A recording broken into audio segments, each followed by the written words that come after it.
اب میں ملتمس ہوں محتمم مدیر جامعۃ الانور اور ممبر قانون ساز اسمبلی آزاد کشمیر مشہور و معروف شخصیت محمد مظہر سعید شاہ صاحب تشریف لائیں، آپ حضرات کے سامنے اپنے خیالات کا اظہار فرمائیں۔ السلام علیکم ورحمۃ اللہ وبرکاتہ۔ الحمدللہ وحدہ والصلاة والسلام علی من لا نبی بعدہ، اما بعد۔ بغیر رسمی جملوں اور تمہیدی گفتگو کے، چونکہ اسٹیج سیکرٹری صاحب مسلسل وقت کی تنگی کا خطباء سے اور آنے والے داعیان سے گزارش کر رہے ہیں، یہ علماء کمیٹی بہت بڑی قربانیوں کے بعد یہاں پہنچی ہے۔ یہ برادرم علامہ فاروقی صاحب حفظہ اللہ تعالی من کل شر فی الدارین کی مسلسل محنتوں کا ثمر ہے، اور حضرت مولانا ڈاکٹر عادل خان شہید رحمۃ اللہ علیہ کی لہو سے منور ہے یہ علماء کمیٹی۔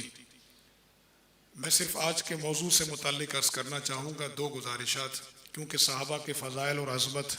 امیر عظیمت سے ہم سب سن چکے ہیں، اور اس کے بعد میں نہیں سمجھتا کہ ان سے بہتر کوئی فضیلت صحابہ بیان کر سکتا ہے۔ میں صرف آج کا جو ہمارا علماء کنونشن ہے، میں اس پر برادرم فاروقی صاحب کو اور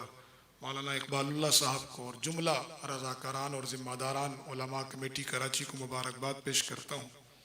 کہ انہوں نے اس موضوع پر علماء کو جمع کیا، اور ان علماء کے ذریعے پوری کراچی کی آبادی کو انہوں نے اس حساس موضوع کی طرف متوجہ کیا۔ میری پہلی گزارش تو آپ حضرات سے یہ ہے کہ کل چونکہ جمعہ ہے، ہماری اکثریت بہت سارے معاملات سے ناواقف ہوتی ہے، ہمارا الیکٹرانک میڈیا ان چیزوں پر اتنی زیادہ گفتگو نہیں کرتا، اس لیے میری آپ سے گزارش ہے کہ سب سے مضبوط پلیٹ فارم علماء کرام کے پاس ان کا ممبر ہے۔ کل کے ممبر پر آپ صحابہ کرام رضوان اللہ تعالی علیہم اجمعین کی فضائل و مناقب اور اس قانون کی افادیت پر عوام سے گفتگو کریں، تاکہ ایک ماحول بنے پوری کراچی کے اندر اور پورے ملک کے اندر کہ صحابہ کرام رضوان اللہ تعالی علیہم اجمعین کی ذات اقدس ہم سب کے ہاں مسلمہ ہے، ناموس قرآن ہو یا ناموس باری تعالی یا ناموس رسالت یا ناموس صحابہ، یہ امت کا متفق علیہ مسئلہ ہے۔ جو اس سے اختلاف رکھتا ہے وہ امت کا حصہ نہیں ہے، یہ کوئی ڈھکی چھپی بات ہی نہیں ہے۔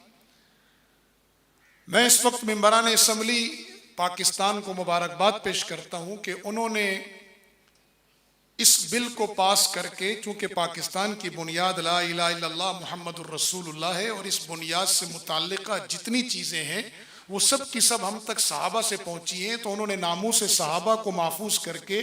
پاکستان کی بنیادوں کو مضبوط کیا ہے، اور امن و امان کی ایک ایسا انہوں نے بیج ڈالا ہے کہ انشاءاللہ جب یہ بل سینٹ سے منظور ہوگا تو پھر گستاخان باری تعالیٰ ہوں یا گستاخان نبوت ہوں یا گستاخان قرآن ہوں یا گستاخان صحابہ ہوں، انشاءاللہ وہ اس قسم کی گستاخی نہیں کر سکیں گے، اور نہ ہونے کی صورت میں، چونکہ یہ صرف ملت پاکستان کا مسئلہ نہیں ہے، یہ امت مسلمہ کا مسئلہ ہے، صحابہ امت مسلمہ کے ہیں، اور انشاءاللہ پوری دنیا اس قانون سے مستفید ہوگی۔ جس طرح ماضی میں ہمارے وہ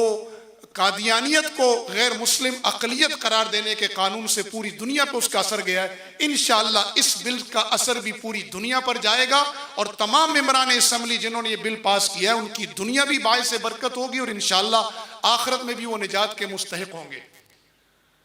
آخری گزارش یہ ہے کہ میں نے